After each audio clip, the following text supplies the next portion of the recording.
यदा यदा हि धर्मस्य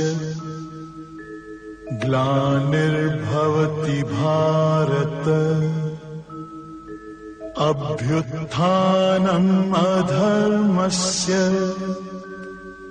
तदात्मानं सृजाम्यहम् परित्राणाय साधूनां विनाशाय च दुष्कृताम्। हरिश होए तो चला जाए बैकुंठ को पलना पड़े कोई। कल ही हुआ था। आज 137 नंबर पॉइंट क्या बोल रहे हैं भगवान? माया काया बादल छाया सुख मांगत दुख आगे आए। सुख मांगत दुख आगे आए क्या मतलब हुआ? माया काया बादल छाया जितनी चीजों का नाम दिया है ये सारी चीजें क्षण क्षण बदलती हैं। कैसे? माया, ये शरीर माया है। अब देखो एक पल में टांग टूट गई, एक पल में ब्रेन हेमरेज हो गया, एक पल में एक्सीडेंट हुआ चले गए। एक पल में तो है। आदमी अच्छा भला है। आप कितना भी इस माया को सुख देना चाहो लेकिन ये सुख के साथ साथ दुख आपको जरूर देगी। क्यों? एक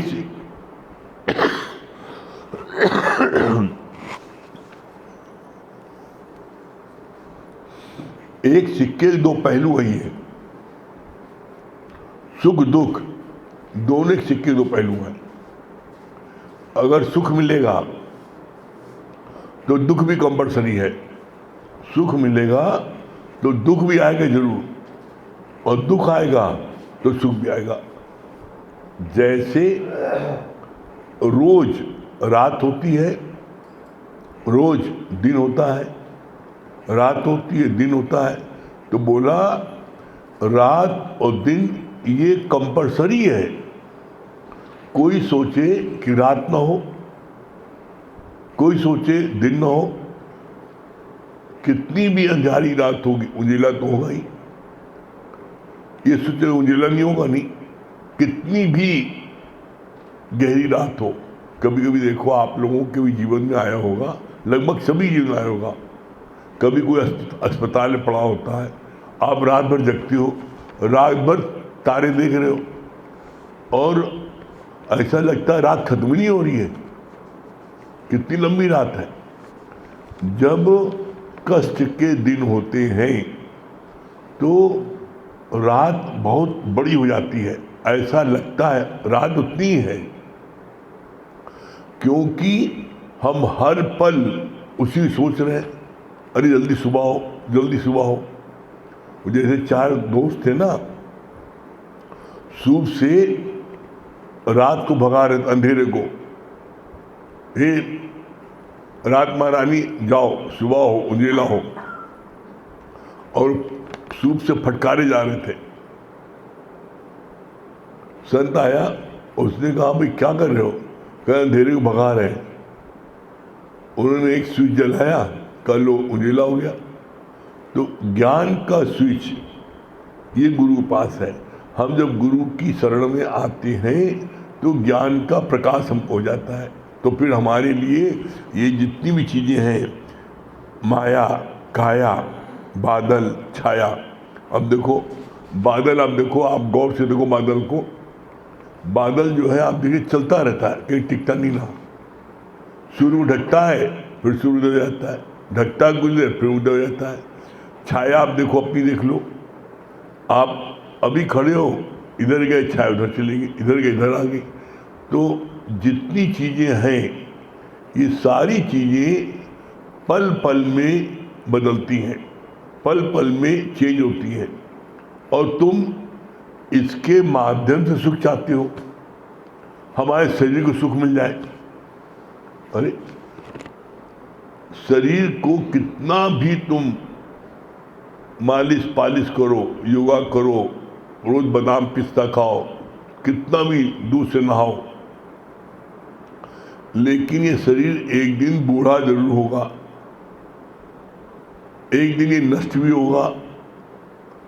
बोला ऐसा क्यों है? ऐसा इसलिए है कि जो भी चीज मट्टी से बनी होती है, मट्टी जो होती है, उसमें क्या है? उसमें क्रिया है। मट्टी में आप कोई चीज डालो, बीज डालो, पौधा निकल आएगा। इसलिए ये भी मट्टी है। इसमें क्या निकलता है? आज आप नाखून काटो, 10 दिन फिर नाखून आ जाता है। आज आप बाल काटो, महीने बाद फिर बाल आ जाता है। आप जैसे नित्य रात होती है, दिन होता है, उसी तरीके से आपका शरीर भी नित्य ये बदलता है। आपको पता नहीं लगता, क्षण क्षण शरीर बदल रहा है, क्षण क्षण शरीर आप बदल रहा है। आपको एकाएक पता लगता है, अरे बड़ी कमजोरी आ गई। एकाएक आपको पता लगता है कि अरे अब चेहरे में झुर्री आ गई। वो रोज जो है इसके टिश्यूज रोज चेंज होते हैं, और ये चेंज होते होते क्या होता है कि ये अपनी क्रिया कर रहे हैं तो पता नहीं लग रहा है। जब हम उठने लायक नहीं रहते, बैठने लायक नहीं रहते, चलने लायक नहीं रहते, तो हमें पता लगता है। लेकिन शरीर में पल पल चेंज हो रहा है। एक आप शीशे गिलास रख दो, वो 100 साल जो है चटकेगा नहीं, पटकेगा नहीं, टूटेगा नहीं। लेकिन ये शरीर जो है 100 साल चाहे कितना भी संभाल के रखो, इसमें सारे कर्म हो जाएंगे। क्यों? क्योंकि मट्टी का है। मट्टी में बदलाव निश्चित होगा। मट्टी में जो चीज़ पड़ेगी बदलाव होगा। अब आप देख लो, मट्टी में आप देखो, कुछ भी डालो वहाँ से निकल आता है। और एक खास बात है इसकी, जैसे मट्टी में आप आम का पेड़ बोते हो तो आम निकलता है, इमली बोते इमली निकलता है, बबूल बोलते बबूल निकलता है। जो पेड़ बोते हो, बीज डालते हो, उसका फल निकलता है। एकदम ठीक इसी प्रकार से ये शरीर मट्टी का है। इस मट्टी में तुम जो डालोगे वही निकलेगा। इस मट्टी में तुम प्रेम डालोगे, प्रेम उत्पन्न होगा सबके लिए। इस मट्टी में तुम नफरत डालोगे, नफरत उत्पन्न होगी। इस मट्टी से आप जो है बुरी सोच रखोगे, अंदर ले जाओगे, बुरे विचार आएंगे। आप गुरु के संग करोगे, सत्संग संग करोगे, आपके अच्छे विचार आएंगे।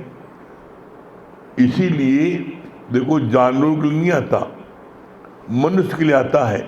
क्या आता है? सबसे पहली भक्ति कौन सी है?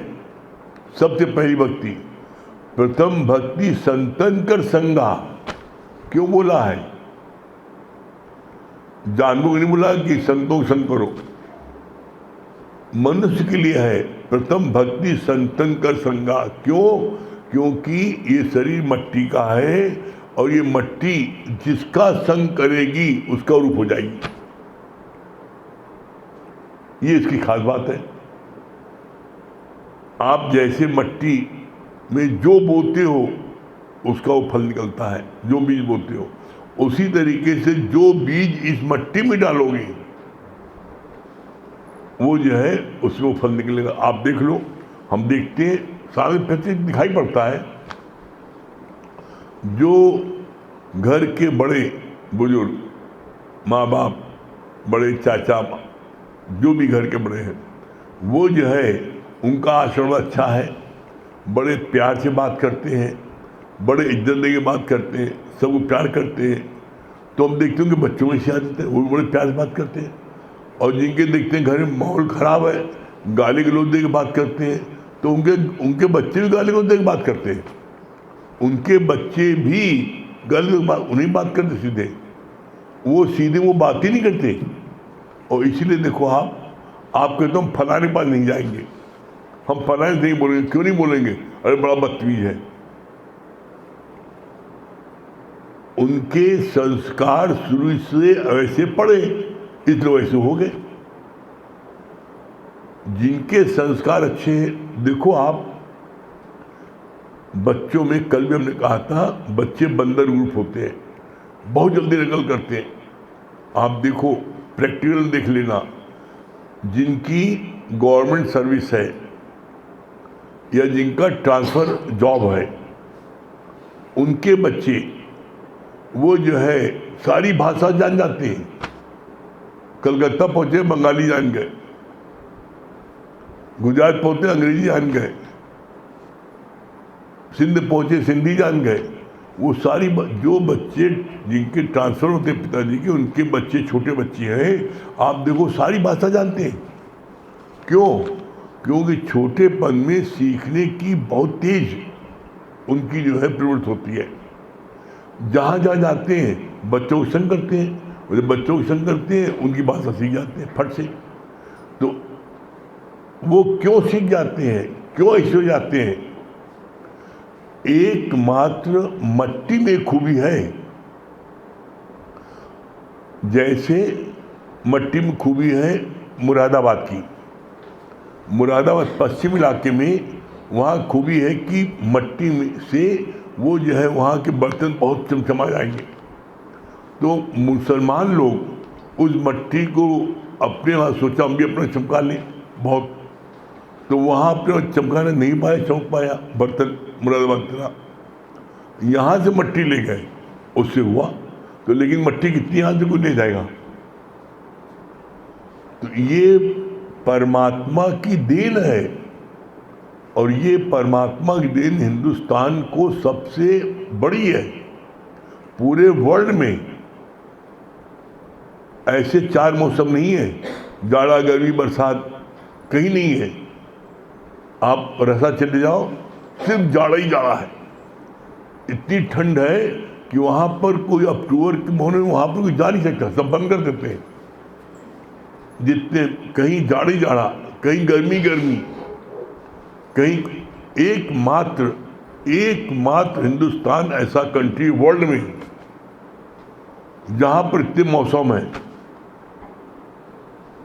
इंग्लैंड में सूर्य देखने के लिए तरस जाते हैं, वहाँ महीनों सूर्य नहीं निकलता, और जिस दिन सूर्य निकल आता है उस दिन छुट्टी हो जाती है, उस दिन बोलते हैं हॉलीडे, आज छुट्टी नहीं।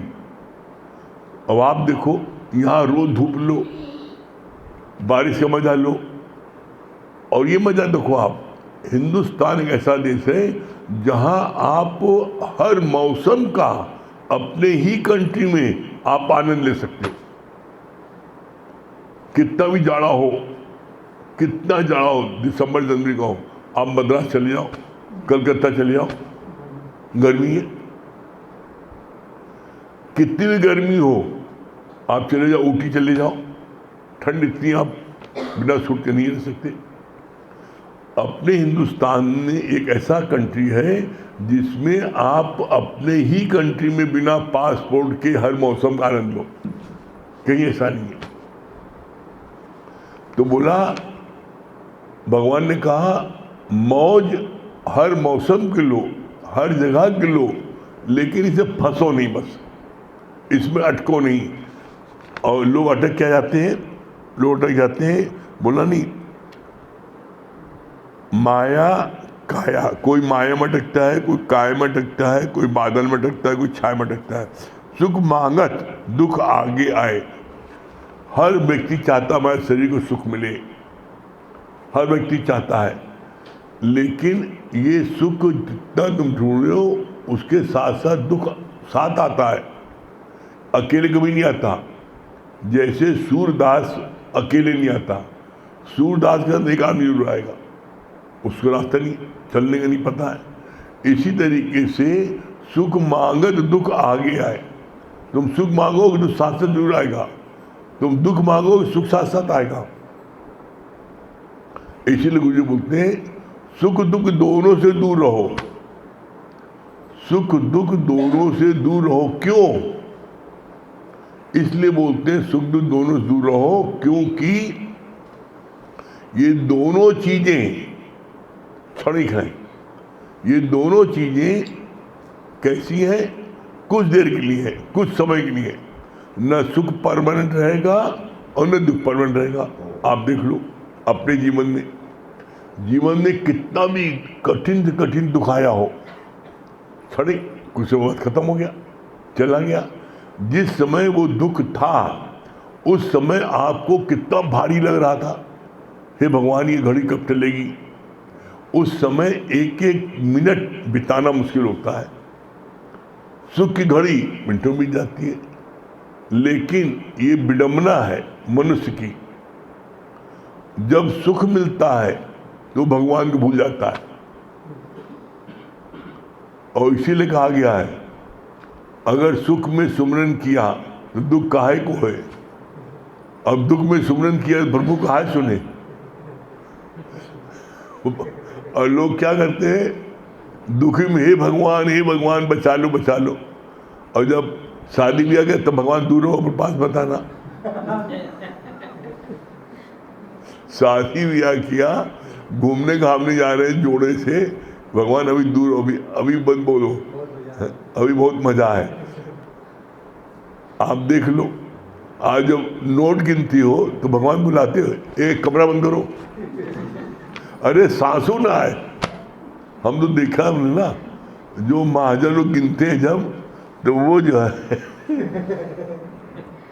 अगर बाई द वे, ये भी हमने अपनी आंखों देखा है, बाई द वे कोई आ गया उस समय और कमरे में गिन रहे तो वो कमरा खोलते नहीं ना, ऐसे कहा है और इधर खवा के बोलेंगे कहा बताओ, ऐसे दिनों तुरंत है। और कुछ बोले काम है, अच्छा बाद में आना, अभी बाद में, और पट से बंद कर देंगे, खोलेंगे नहीं। तो हमने कहा कि हवा में घुस जाएगी क्या इसके अंदर, तुम काहे बंद करे हो। अरे आप तो इसी बात करते हैं, बगैर देख लेंगे नजर लगेगी तब का होगा बताओ, अभी देख लेंगे इतना नजर लग जाएगी। तो अपना धन दिखाना भी नहीं चाहते, इतना उनको डर लगता है। इसीलिए बोला इस संसार में सबसे अधिक डरपोक जो जितना रही उतना डरपोक हुआ, उसको हर समय भय रहता है हमारे ऊपर न चला जाए, हमारे बच्चा को उठा लेने जाए, हमारे साथ ये न हो जाए। क्यों? क्योंकि बोला ये जितनी माया बढ़ेगी उतना डर पैदा होगा, उतना अधिक होगा। आप बताओ, हम आपसे पूछते हैं, आज तक मजदूरों के बच्चे दिन भर नंगे बंगले घूमते रहे, उनको काहे उठा लिया था। और रईसों के बच्चों को 2 सिपाही भी पीछे लगे तभी गायब हो जाते हैं,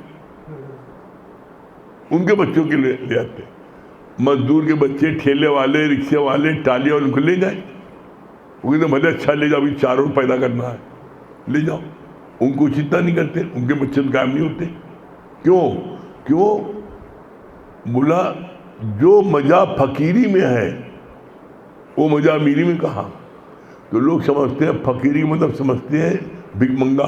फकीरी मतलब भिकमंगा नहीं, फकीरी मतलब होता है जो फिक्रों से खाली हो। फिक्र काहे की आपको है। अरे जैसे बोला जो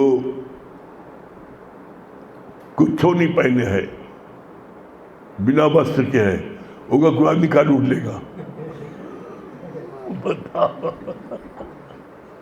स्टेशन में 2 लोग सो रहे हैं, ट्रेन आनी है, उन्हें जाना है। एक हीरे मोती पहना, अंगूठी पहने, जंजीर पहने, और एक जो है बिना वस्त्र के, उसको कुछ नहीं है, साधु महात्मा है, वो जा रहे हैं नागा बाबा। अब वो दोनों स्टेशन में सो रहे हैं। देखो आप, जो बिना वस्त्र के कितनी खराटे नींद भरता है, और जो पहने हैं वो नींद रात भर नहीं आती। क्यों? ऐसा न हो गया एक गणासा मारे कलाई काट के ले जाते, जितनी अंगूठी 4 पहने सब गायब, गले में जंजीर वैसा, गले मारे गणासा, गला कटे, जंजीर ले गए। वो नहीं सोते वो रात भर। क्यों? इसीलिए दादा भगवान को बोलना पड़ा। एक एक पॉइंट आप सुनो ध्यान से दादा भगवान का, तो आप कहोगे एकदम सत्य है। दादा भगवान ने क्या बोला?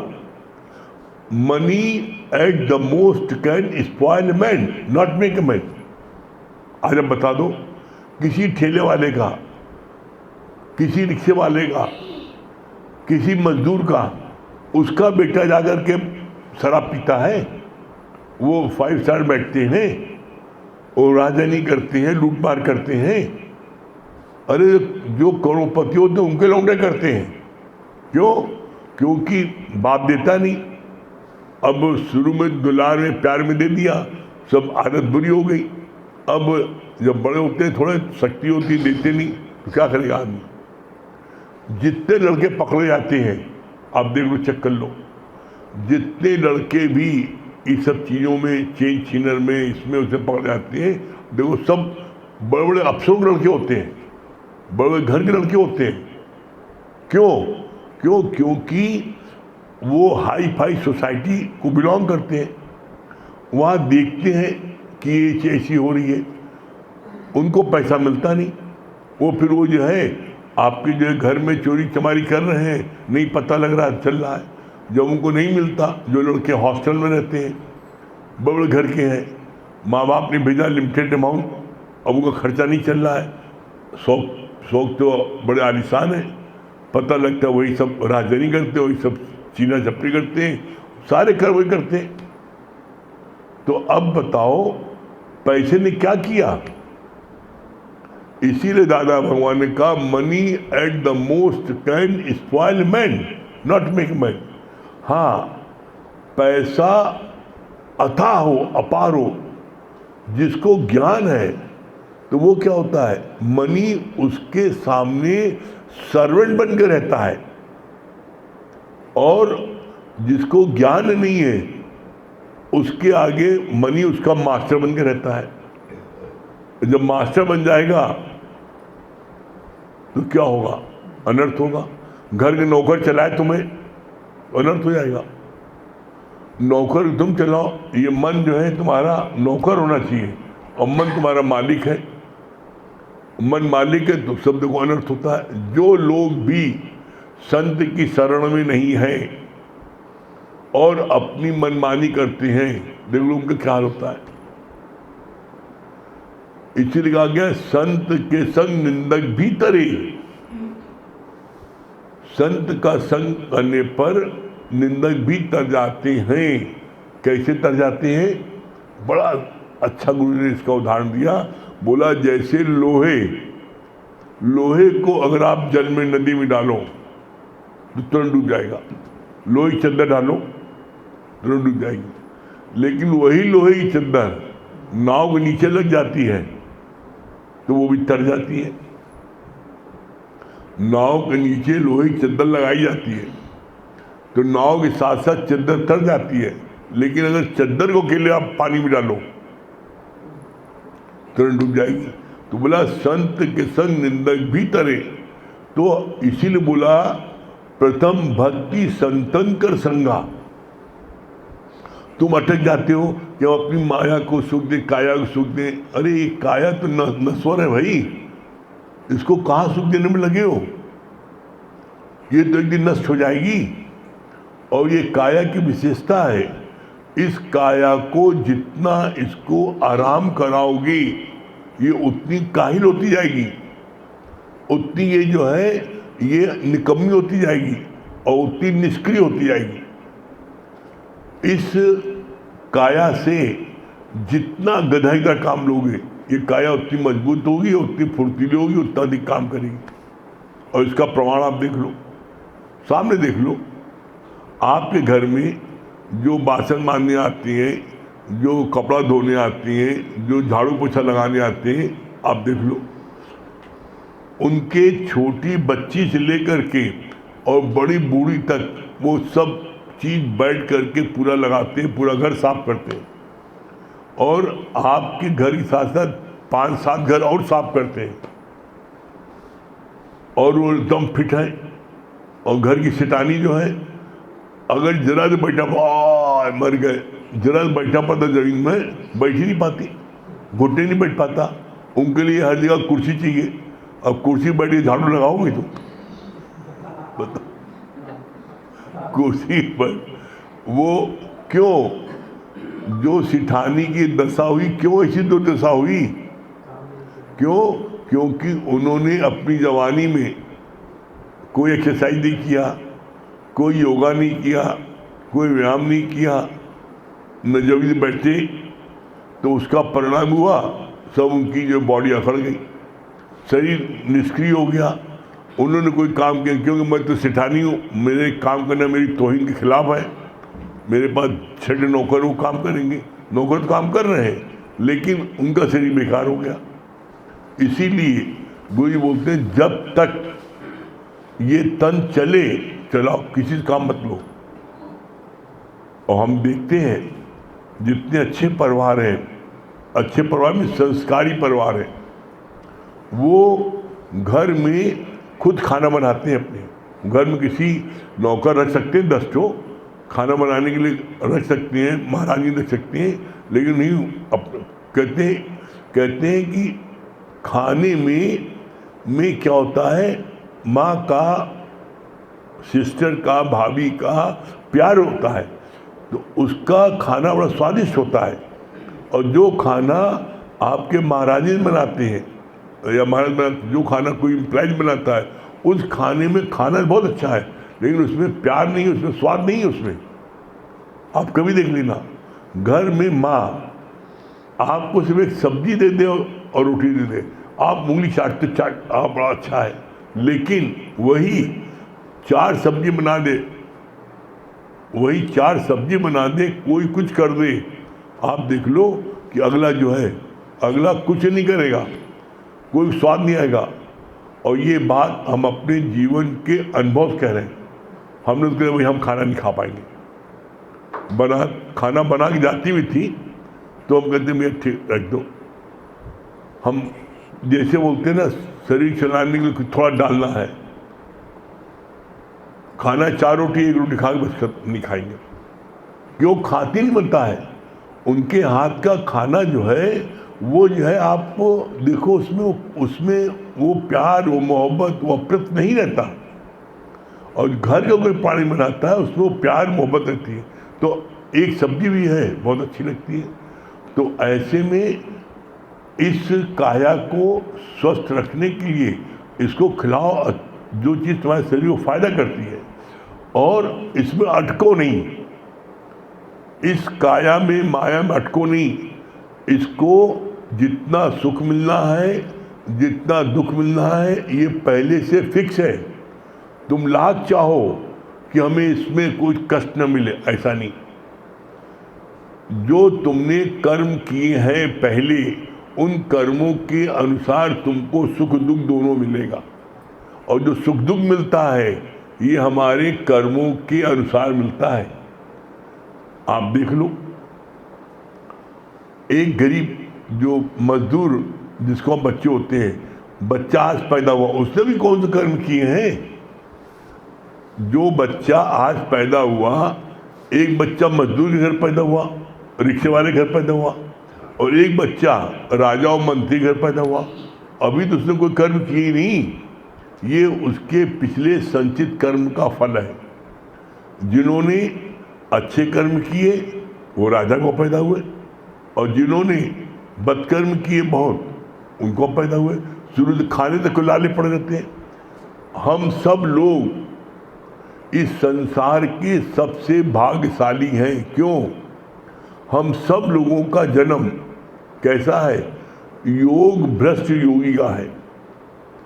हम सब लोग किसी कारणवश अंतिम समय में हमारी मृत्यु भंग हो गई।